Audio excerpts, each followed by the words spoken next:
paz do Senhor para os irmãos. É uma alegria muito grande no meu coração estar mais uma vez em Joinville, nesta amada igreja, e pastoreado pelo meu querido amigo, pastor Sérgio. Para tanto, enquanto estou em pé, eu quero convidá-los a que abram as suas Bíblias, por favor. Nós vamos fazer a leitura de dois textos, lá em Timóteo, 1 Timóteo, no capítulo 6, 1 Timóteo, no capítulo 6, versículos 3 a 5, nós temos a seguinte escritura. A matéria que eu vou estar abordando aos irmãos aqui, eu intitulei como Aclarando as Diferenças.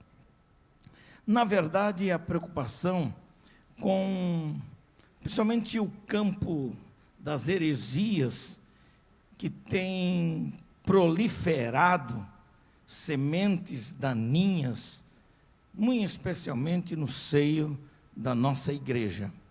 Eu não vou falar aqui de budismo, de shintoísmo, de islamismo, que devem merecer a nossa apreciação, mas eu vou falar de algumas heresias que estão entrando no seio da nossa igreja e que nós precisamos tomar cuidado, porque elas estão entrando e elas estão produzindo alguns danos à nossa ortodoxia teológica, à nossa ortodoxia doutrinária. Eu sou um defensor disto. Sou um defensor não porque eu me acho mais competente do que outros. Sou um defensor porque eu amo a palavra de Deus, eu amo a minha Assembleia de Deus e quero que a nossa igreja se mantenha fiel àqueles valores teológicos que nós recebemos no princípio. Por isso é que eu vou tratar desse assunto, muito especialmente fazendo, neste tema, aclarando as diferenças, procurar mostrar uma diferenciação entre o que nós chamamos de pentecostalismo e neopentecostalismo. Não vou aqui me prender a aspectos científicos, sociológicos, mas vou direto ao que importa para nós aqui nesta oportunidade.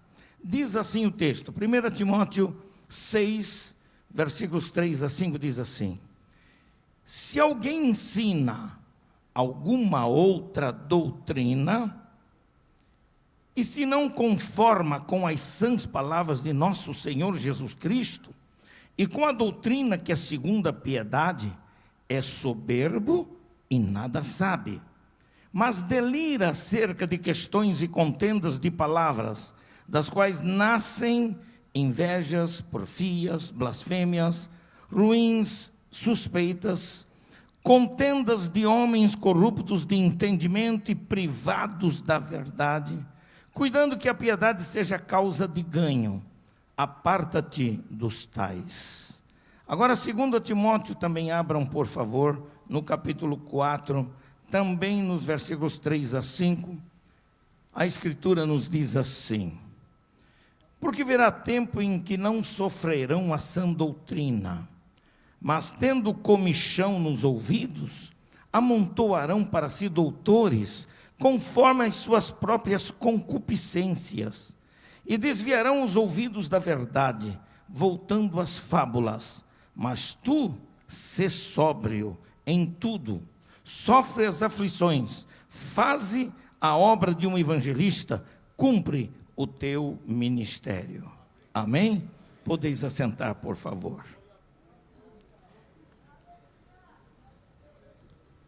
Nosso tema é extremamente importante para a hora que a igreja evangélica está vivendo, especialmente para as chamadas igrejas pentecostais históricas, que os sociólogos chamam de as igrejas, o pentecostalismo clássico. E dessa categoria sociológica, nós fazemos parte. A Assembleia de Deus como uma igreja pentecostal. Não vou aqui atacar instituições, não vou citar nomes de líderes vivos e conhecidos entre nós, mas eu procurarei, à medida do possível, no pouco tempo que temos, fazer uma avaliação teológica e histórica sobre o movimento pentecostal autêntico, que mostre a todos nós as diferenças que nos separam dessas novidades teológicas criadas pelo chamado neopentecostalismo. Caríssimos pastores, irmãos que estão aqui presentes, queiramos aceitar ou não, existe uma distinção clara, lógica, histórica e teológica entre o pentecostalismo clássico e o chamado neopentecostalismo. As duas escrituras que nós acabamos de ler, que podem merecer uma apreciação exegética riquíssima para ilustrar tudo isso que nós estamos mostrando, essas duas escrituras, elas demonstram a todos nós, na visão cuidadosa, zelosa e teológica do apóstolo São Paulo, demonstram a preocupação que ele tinha com uma invasão de doutrinas estranhas à doutrina cristã que ele ensinava nas igrejas, especialmente da Ásia. Eram doutrinas estranhas que dividiam opiniões, que criavam cismas ou divisões no seio da igreja. E o apóstolo Paulo, ele usa uma linguagem especial para falar de verdades teológicas, e que ele chama essas verdades teológicas, ele usa uma expressão bem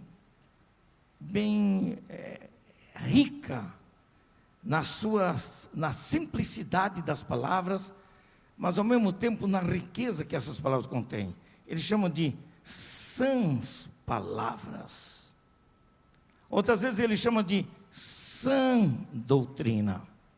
Outras vezes ele chama de doutrinas zelosas, que na verdade essas sãs palavras, que implica no conteúdo de toda a nossa teologia pentecostal, e todo o conteúdo da nossa teologia pentecostal tem na sua inclusão as principais doutrinas bíblicas que nós defendemos, desde a doutrina da criação, a doutrina do homem na antropologia bíblica, a armatologia na doutrina do pecado, a doutrina da salvação e todos os aspectos relacionados à salvação, como expiação, justificação, graça de Deus.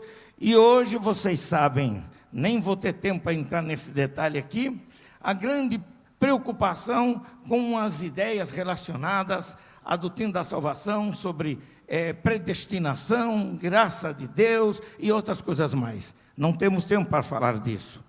Mas eu quero falar dos modismos, das chamadas novidades teológicas que nasceram na cabeça de homens vaidosos, homens presunçosos, que, chamando a atenção para um narcisismo, não sei se é bem isso que eu posso chamar, mas um certo egocentrismo, uma coisa muito voltada para eles, eles criam ideias em que o elemento central de tudo que eles ensinam, pregam e anunciam, são essas pessoas que aparecem por aí.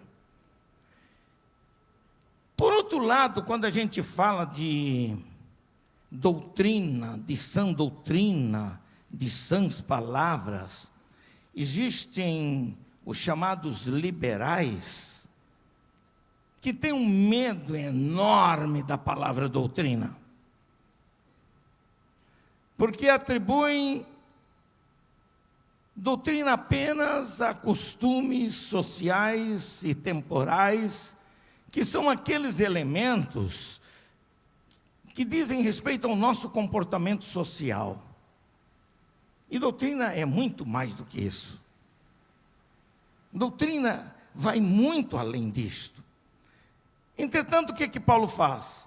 Paulo apela ao bom senso da igreja e do próprio pastor Timóteo para a responsabilidade pastoral, a fim de que ele mantenha o modelo adotado de tudo quanto foi ensinado acerca da genuína doutrina cristã que ele tanto se preocupava. Todos nós sabemos que, lamentavelmente, nos últimos 50 anos da história da nossa igreja, já nos finais do século, desde a década de 70, 60, 70 em diante, a igreja evangélica como um todo vem sofrendo com um surgimento de distorções teológicas, especialmente no meio pentecostal. O pentecostalismo, por outro lado, é bom que se diga, tem seus pilares naquilo que nós chamamos, numa expressão bem apostólica, bem do comecinho da igreja, tem seus pilares na doutrina dos apóstolos. A Bíblia diz que era isso que acontecia no início da igreja, no capítulo 2 e 42. Eu gosto muito de que mais ou menos uns 30 anos depois daquela experiência do dia de Pentecostes, o apóstolo Paulo se torna o grande pai, eu diria, paternidade maior da teologia cristã, nós devemos ao apóstolo Paulo. Ele não fez sozinho, mas ele foi o principal elemento. Tanto que a maioria de toda a nossa teologia evangélica se baseia nas cartas e epístolas do apóstolo São Paulo, principalmente. E ele inteligentemente e inspirado pelo Espírito Santo, quando ele chega lá em Efésios, no capítulo 2 e 20, ele acrescenta uma palavrinha naquilo que antes era chamada apenas de doutrina dos apóstolos. Na verdade, ele se referia não à doutrina particular de Pedro, de João, de Tiago, ou de quem quer que seja, nem mesmo a dele, mas daquilo que os discípulos haviam recebido de Jesus. Era isso que eles transmitiam. Como eles não tinham a facilidade que nós temos hoje de ter Bíblias na nossa mão, à vontade, quantas Bíblias você quiser. Eu tenho quase 100 Bíblias diferentes na minha biblioteca particular. Posso ter à vontade, de todas as línguas possíveis. Mas mais do que isto, eles não tinham isto. Então, naquele tempo, a igreja, ela subsistia espiritualmente da memória que o Espírito Santo fortalecia de um modo especial. Porque eles não podiam ter a escritura fácil na mão, poucas pessoas podiam ter. E então o que ele fazia? O apóstolo Paulo lá, uns 30 anos depois, ele fala sobre o fundamento dos apóstolos e dos profetas.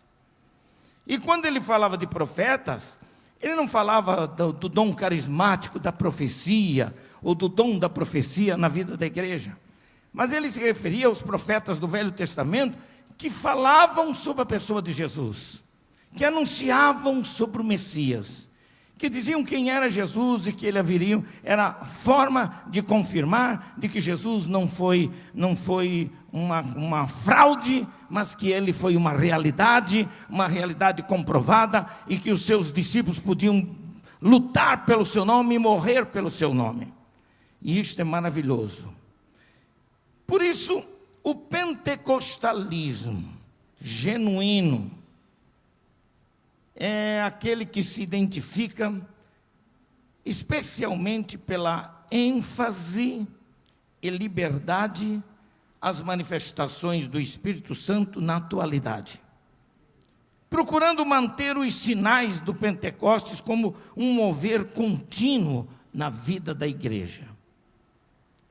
O pentecostalismo, ele é algo tão especial, é um movimento tão especial, e tão fantástico, que ele se encontra no limiar da espiritualidade entre o que nós chamamos de racional e o emocional. Daí porque a facilidade para o surgimento de muita coisa que é só explorada no campo emocional e confundida com espiritualidade. É claro que alguns dos dons espirituais que deveriam estar mais atuais na vida da igreja, e não só um ou dois que aparecem, tais como discernimento de espírito, deveria ser o dom que todo pastor de igreja deveria buscar, para ele ter a capacidade de discernir, de avaliar aquilo que é falso, o que não é falso, aquilo que é exagerado, aquilo que não é exagerado. Então, entre o racional e o emocional, sempre nós estaremos no seu limiar, lá na beira do perigo. O perigo mora exatamente aí, mas a bênção também, porque é impossível que nós nos tornamos tão racionais que acabamos por travar a liberdade do Espírito na vida da igreja. Qual é a coisa mais gostosa na vida de um culto, numa liturgia nossa? É ver os crentes levantando a mão, dando glória a Jesus, falando em línguas estranhas, ver a manifestação dos dons espirituais na vida da igreja. É ou não é, irmãos? Não é o que a gente deseja? É horrível você estar num culto onde você não vê mais nada disso. Tem igreja que parece que já morreu há muito tempo e que a gente parece que está o tempo todo diante de um féretro, dentro de um defunto, porque essa igreja ela não sente nada, ela está travada, ela está amarrada por um bocado de gente que só sabe criticar e que na verdade não dá mais liberdade ao Espírito Santo. Está na hora do nosso verdadeiro pentecostalismo se despertar para a sua realidade e aprendermos a discernir entre o certo e o errado. Muito bem. Tudo quanto extrapola, tudo quanto exagera, ou que vai além dos limites, se manifesta geralmente quando há falta de conhecimento bíblico. A falta de doutrina que faz isso. Porque se eu dou ênfase exagerada apenas às manifestações emocionais dos crentes, sem ensinar-lhes o significado de cada dom espiritual, como é que eles se manifestam, qual é a prática deles, qual é a importância deles, e parar e fazer com que os crentes saiam daquele campo equivocado, do místico, do exagerado, das coisas que estão acima do que ele imagina. É o que acontece com muitos profetas. Ele vai profetizar, ele se esquece que ele é apenas o canal, e tudo que ele tem que fazer, se receber uma mensagem de Deus, é entregar a mensagem. Mas ele tem que estribuchar, ele tem que tremer, ele tem que gritar, ele tem que parar culto no meio, ele tem que fazer um monte de coisa, e todo mundo fica com medo. Isso é misticismo, só acontece no centro de macumba. Na igreja não pode acontecer isso. Quando acontece isso na igreja, é falta de doutrina, é falta de ensino, é falta de compromisso com a palavra. Com a palavra. Então, o que nós aprendemos em tudo isso? Para termos um cristianismo equilibrado, racionalidade que diz respeito à nossa capacidade de arrazoar, de entender, de avaliar, de fazer aquilo que a Bíblia chama de culto racional. Para que isso aconteça, é necessário também que nós aprendamos a fazer as diferenças. Nós entendemos que tanto o racionalismo, o racional quanto o emocional, quando eles são manifestados, prestem bem atenção nisso, tanto o racionalismo quanto o emocionalismo, quando manifestados com atitudes extremistas, eles são altamente prejudiciais ao nosso cristianismo. Alguns grupos cristãos tradicionais acusam o movimento pentecostal de enfatizar a emoção em detrimento da razão. E quando eles nos acusam assim, é porque eles entendem que as manifestações espirituais da igreja primitiva, na atualidade, elas são desnecessárias para a igreja atual. É assim que eles entendem. Mas não é o que nós entendemos. Não é o que nós ensinamos.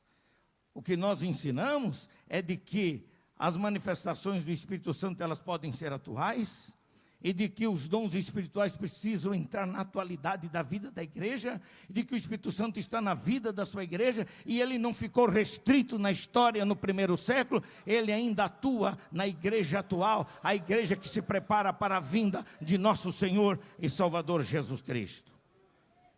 Portanto, o pentecostalismo genuíno, alicerçado nas Escrituras, entende que racionalidade e fervor espiritual não são incompatíveis na experiência cristã. Se enfatizamos a espiritualidade equilibrando emoção e razão, é porque entendemos que o Espírito Santo não pode ser colocado numa redoma litúrgica, sem liberdade para cumprir a sua missão de assistir a igreja nas suas necessidades. Outra coisa, vou traduzir isso aqui melhor. O Espírito Santo não pode ser tomado na mão para ser manipulado pela vontade particular de quem quer que seja. É o problema de pregadores que querem fazer da exibição espiritual de suas vidas uma forma de manipular com o Espírito Santo. Eu vi um pregador fazer assim. Eu vi ele fazer isso. Eu estava sentado assim, e ele chegou. Ele começou a pregar bonito e bem, pastor. Daqui a pouco ele começou a dizer: meu Deus,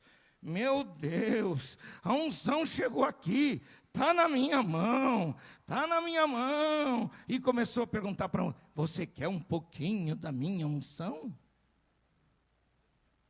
É um bobo alegre, é alguém que não respeita a igreja, é alguém que pensa que todo mundo é ignorante, é alguém que não sabe que a igreja não é constituída de gente assim, e que a unção de Deus não é aquela que vem particularmente para ser distribuída por quem quer que seja. A unção que o Senhor me dá, ela só serve para mim nesta noite, no trabalho que eu estou fazendo. A sua unção é para o exercício do seu ministério. Não é para você andar distribuindo. Você não tem direito nenhum de andar vendendo e nem distribuindo unção para quem quer que seja, porque você não tem mais nem menos, e a minha Bíblia me mostra isso aí, que o Espírito Santo, ele dá a cada um como quer, quando quer, segundo a medida da fé. Sabe o que quer dizer isto? Sabe o que é a medida da fé? É aquela medida que só o Espírito Santo sabe fazer. Então ele já descobriu em mim que eu tenho algumas limitações, que eu não posso fazer tudo o que eu gostaria de fazer. Sabe, pastor Wellington, eu já pedi alguns dons ao Senhor, Ele não me deu. Ele não me deu. Não é uma questão de mérito, nem de deixar de merecer. É uma questão de medição. Ele mede.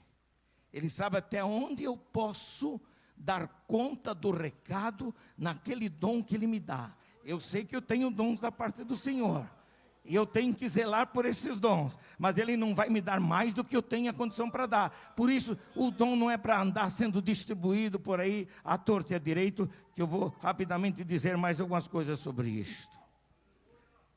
Em essência, quando eu fortaleço a ideia do nosso pentecostalismo, eu estou dizendo que o grande problema do chamado neopentecostalismo é porque é um movimento extra-bíblico.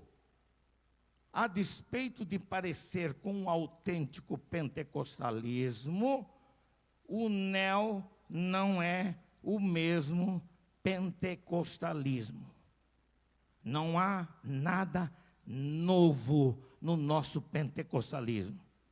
Também não há nada velho e ultrapassado. Na verdade, a palavra do Senhor se renova sempre gloriosamente para todos nós, mas ela é a mesma, ela é a mesma, ela é a mesma. Não há outra palavra, ela é a mesma. Louvado seja o nome do Senhor. Então, o que nós descobrimos? Que, a despeito de haver crentes sinceros nesse movimento, existem bons crentes, bons obreiros, até mesmo nas igrejas pentecostais. Nós não estamos julgando eles, e nem os crentes que estão lá, enganadamente, lamentavelmente. Mas o problema é que as doutrinas esposadas por eles, defendidas por eles, elas se chocam com a nossa ortodoxia teológica, com a ortodoxia pentecostal. Elas se chocam. Em que sentido? A adesão de ideias e conceitos humanistas e materialistas, vestidos de espiritualidade, que produz uma falsa fé, e o surgimento de heresias que distorcem a palavra de Deus. Eu nem vou ter tempo para falar aqui de maldição hereditária, teologia da prosperidade, cultos aos anjos e outras coisas mais que poderia citar aqui. Eu só quero que vocês vejam isto. Veja o que está escrito lá em 2 Pedro. Em 2 Pedro, por favor, 2 Pedro capítulo 2, versículos 1 e 2 diz assim: e também houve entre o povo falsos profetas, como também entre vós haverá também falsos doutores, que introduzirão encobertamente heresias de perdição, e negarão o Senhor que os resgatou, trazendo sobre si mesmos repentina perdição. E muitos seguirão as suas dissoluções, pelos quais será blasfemado o caminho da verdade.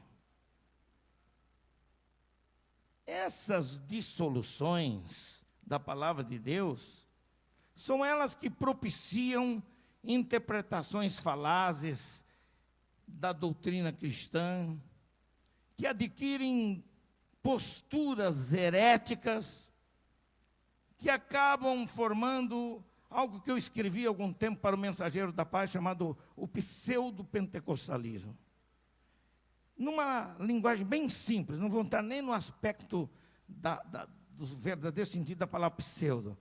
Pseudo é aquilo que parece que é, mas não é. Aquilo que parece que é espiritual, mas não é. Aquilo que parece que é pentecostal, mas não é. Aquilo que parece que é uma doutrina sã, mas não é. Isso é pseudo. Isso é pseudo.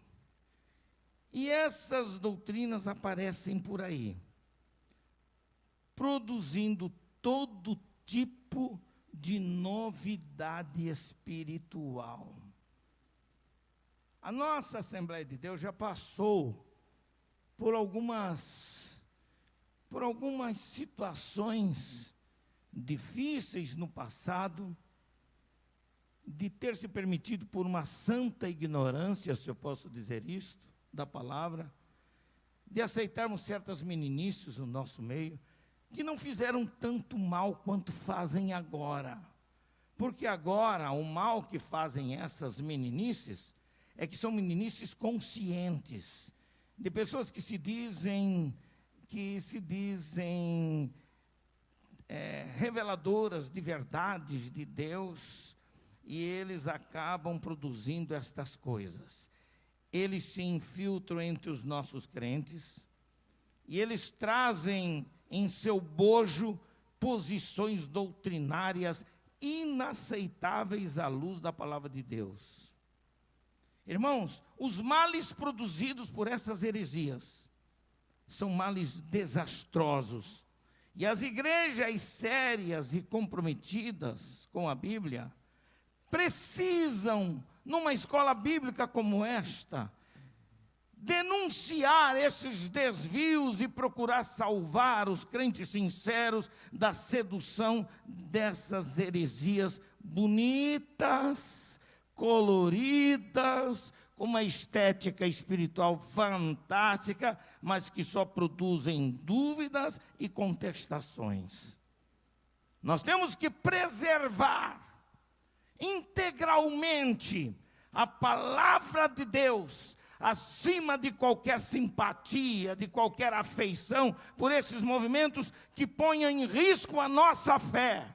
Nós não temos que imitar ninguém, nós não temos que trazer por nosso meio novidade nenhuma de outras instituições. A nossa igreja tem maturidade suficiente agora para ter uma liturgia aberta, uma liturgia feliz, uma liturgia segura, uma liturgia espiritual, uma liturgia onde o Espírito Santo manda, onde o Espírito Santo age com liberdade, onde o Espírito Santo opera livremente.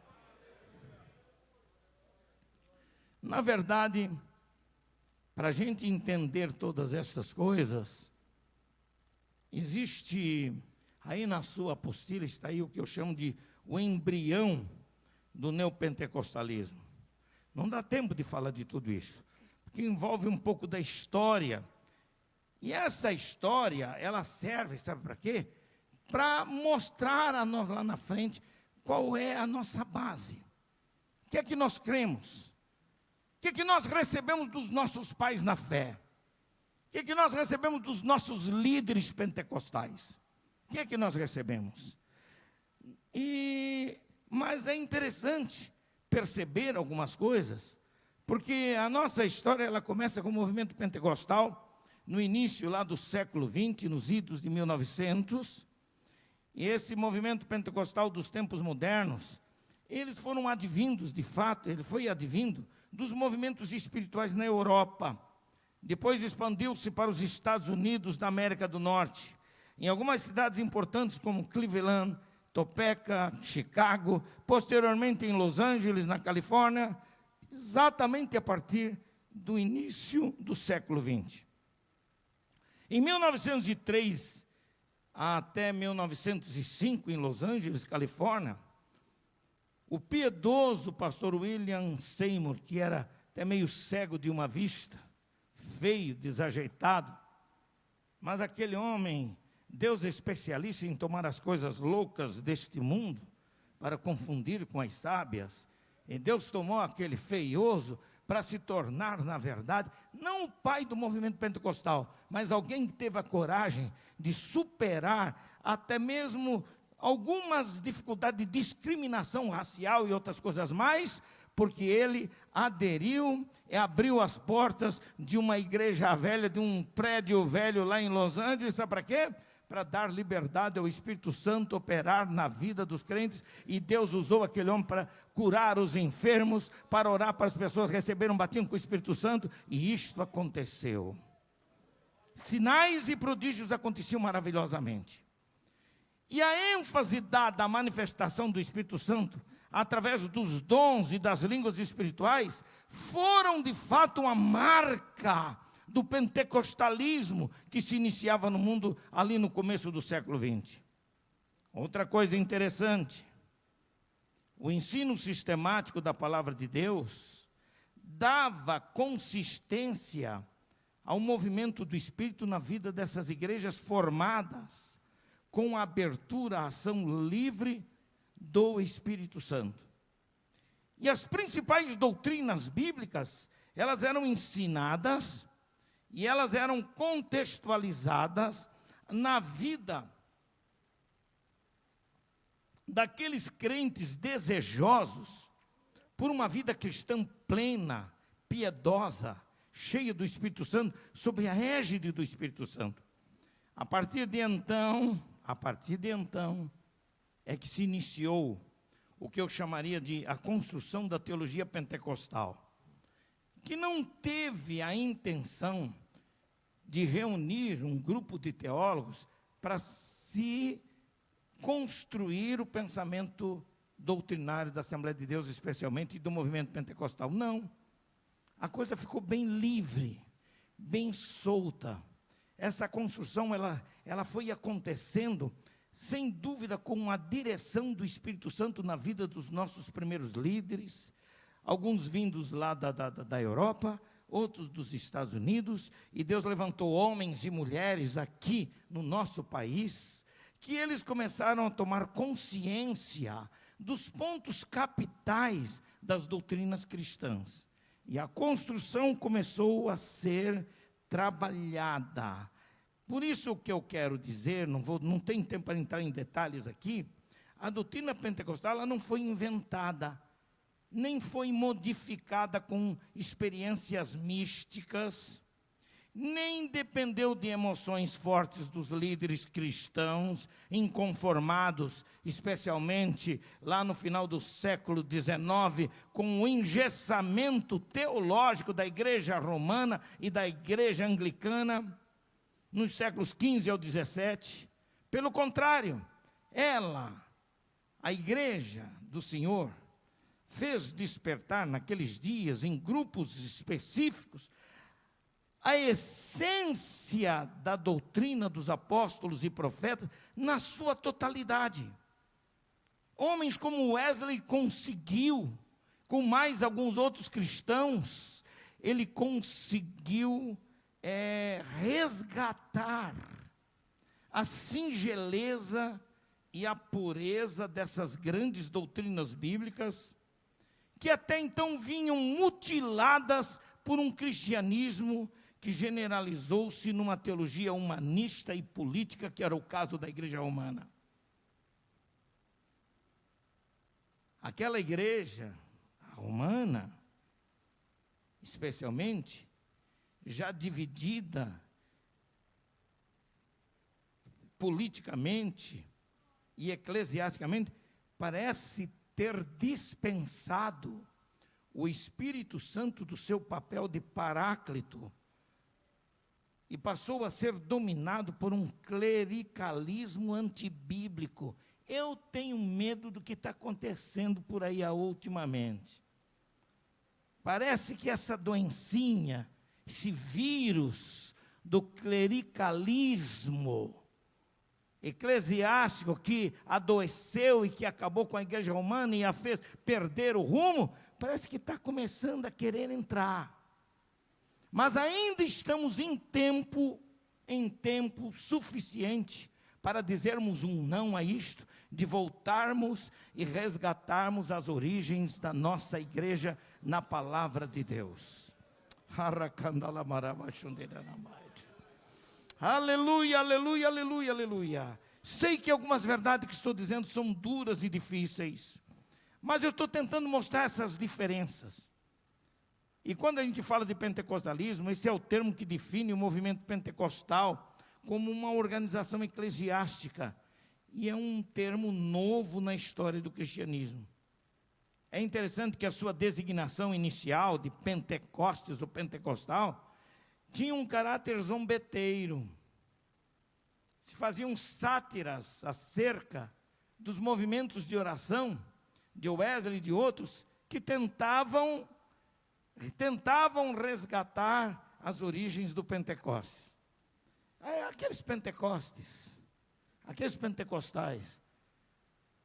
E essa brincadeira valeu a pena, porque nós somos pentecostais com muito orgulho, no bom sentido, com muita alegria, porque na verdade não representamos uma mera instituição de quem quer que seja. O movimento pentecostal não é outro organismo, não é nem outro povo. Nós somos, na verdade, parte do povo especial chamado das trevas para a sua maravilhosa luz. Nós cremos na ação contínua, imanente e presencial do Espírito Santo na vida da igreja desde o dia de Pentecoste.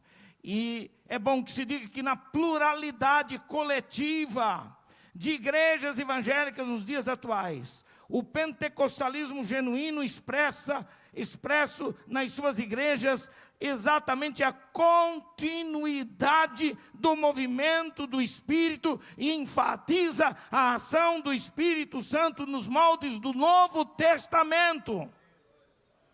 Amém, igreja?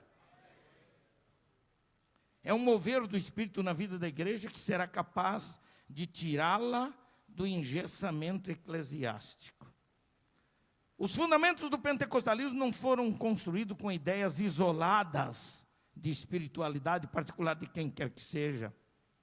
Nem tampouco foram construídos com conceitos teológicos de alguns teólogos particulares, a revelia da doutrina dos apóstolos e dos profetas. Não. Nossos fundamentos não são como névoa que se perde quando um sol forte bate sobre ela.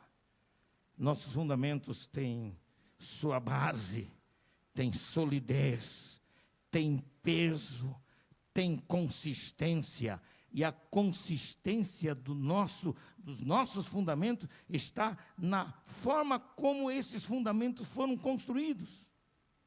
O que cremos acerca de Jesus Cristo, o que cremos acerca dele. Por isso o pentecostalismo em seu caráter geral é muito mais do que um movimento. O pentecostalismo autêntico ele se expressa no zelo para a salvação e a santidade da vida dos crentes. É um mover do Espírito que gera vida e energia e fazem a igreja andar e desenvolver-se.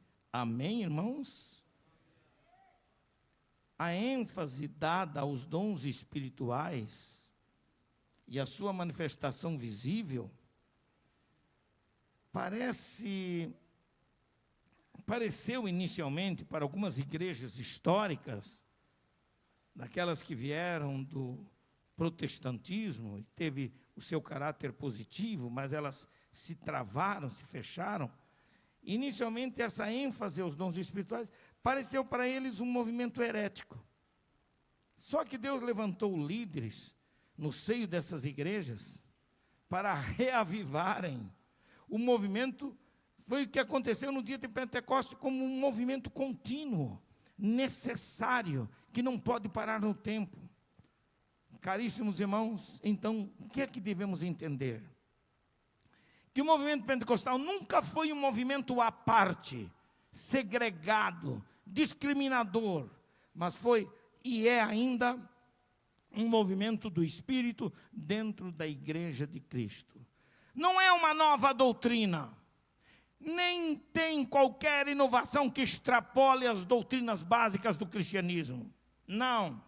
As nossas doutrinas, conhecidas como doutrinas pentecostais, são, na verdade, doutrinas embasadas naquilo que os apóstolos e profetas do Novo Testamento deixaram para nós.